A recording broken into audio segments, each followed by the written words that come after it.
Привет! Чуть больше года назад на моем канале выходил обзор беспроводных наушников Moisen Earbuds X1, которые в свою очередь лично меня порадовали своими характеристиками и звучанием. При этом они продавались, да и сейчас продолжают продаваться по весьма лояльному ценнику. Но примечательным в этой истории было даже не это, а тот факт, что данная модель вышла на рынок при поддержке всем известного китайского гиганта Honor под незамысловатым слоганом Honor Choice или выбор Honor. Ну и как водится, слово Moisen из названия постепенно выпало, и эти наушники повсеместно стали негласно считать детищем вышеупомянутого производителя из Поднебесной.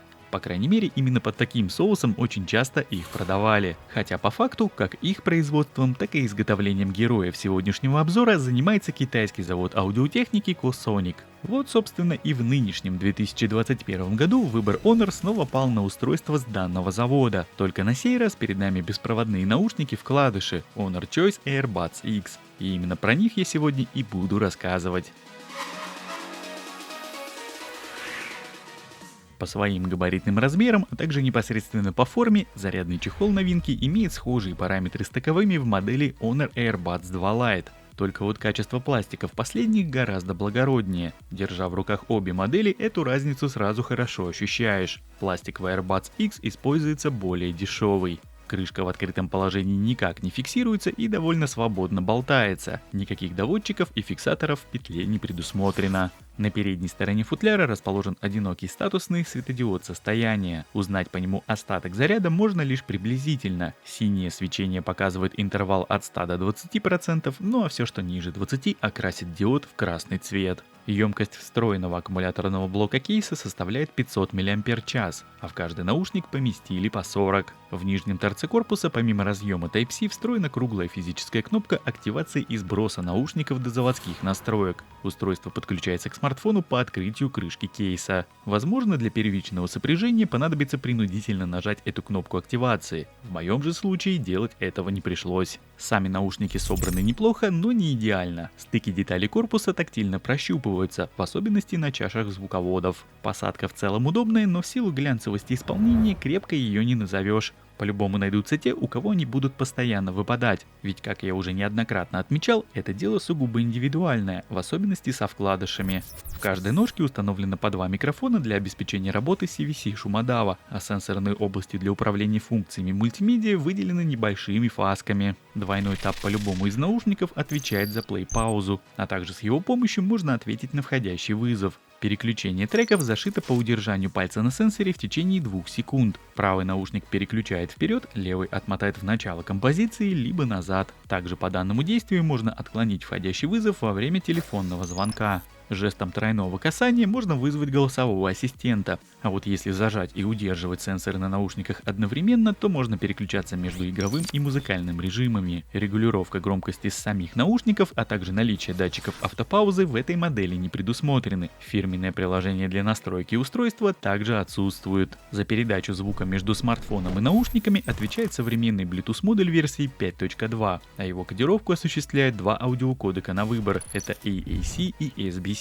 Само же звучание, в свою очередь, обеспечивает 12-мм динамические драйверы, и с этой задачей они справляются довольно хорошо. Но сразу хочу отметить, что в этих наушниках имеется определенный акцент на верхах, так что особо чувствительных к сибилянтам людей это может напрягать. Несмотря на вкладышный форм-фактор, бас в наушниках имеется. Да, он тут не похож на классический внутриканальный, но такой эффект во вкладышах скорее редкость, нежели обычное дело. Кто предпочитает именно такие формы, прекрасно об этом знает. Середина замечательно справляется с вокально-инструментальными партиями, и объема здесь хватает, но, повторюсь, верхушки все же преобладают. Лично я бы эквалайзером их немного прибрал. Наушники обладают хорошим запасом по громкости, так что немногие смогут слушать их на максималках. Я же, как обычно, проводил свой тест автономности на 100% громкости, и вот при таком раскладе на одном заряде наушники отыграли у меня 3 часа и 32 минуты. Возможно, на первый взгляд это и кажется маловатым, но надо принять во внимание, что они довольно громкие.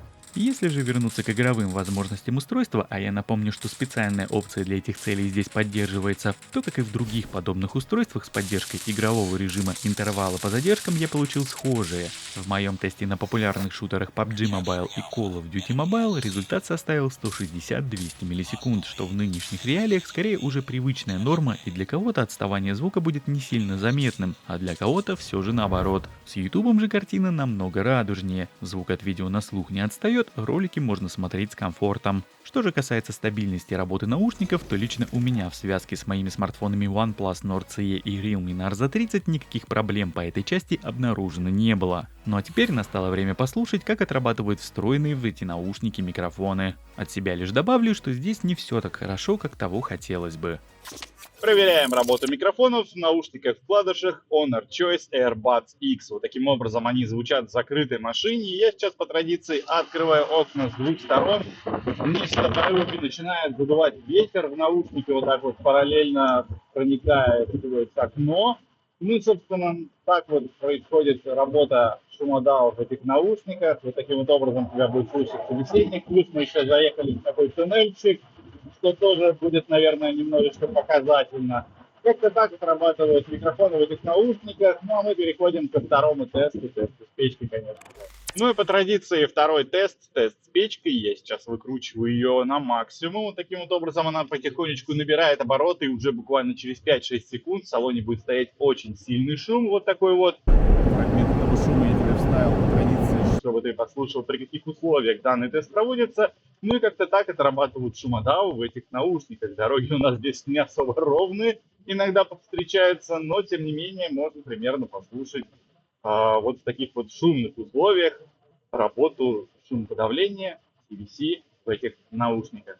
Но вот так звучат микрофоны в наушниках Honor Choice AirBuds X. Вот таким образом у меня вот сейчас машинка проехала, ветра сегодня нет.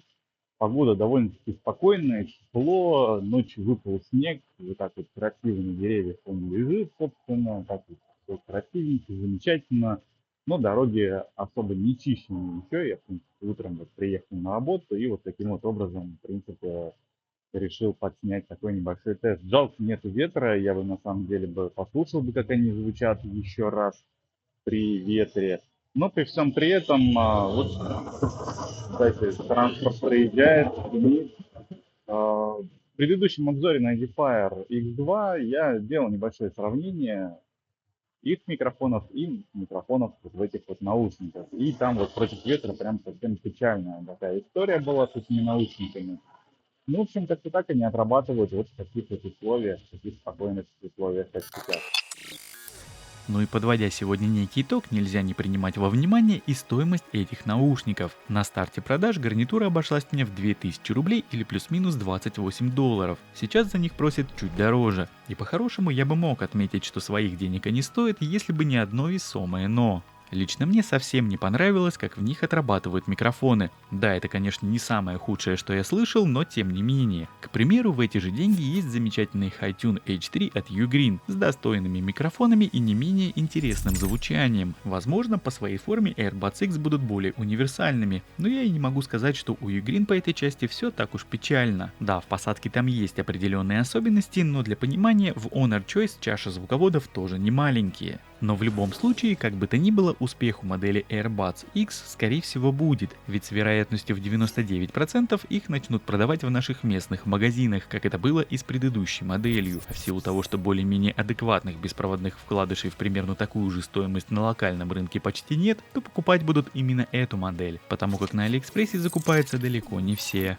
В общем и целом, вот такими неоднозначными получились новые наушники Honor Choice AirBuds X. По крайней мере, я постарался по максимуму сегодня в этом ролике все про них рассказать. Спасибо тебе за просмотр и до встречи в следующем видео. Пока-пока.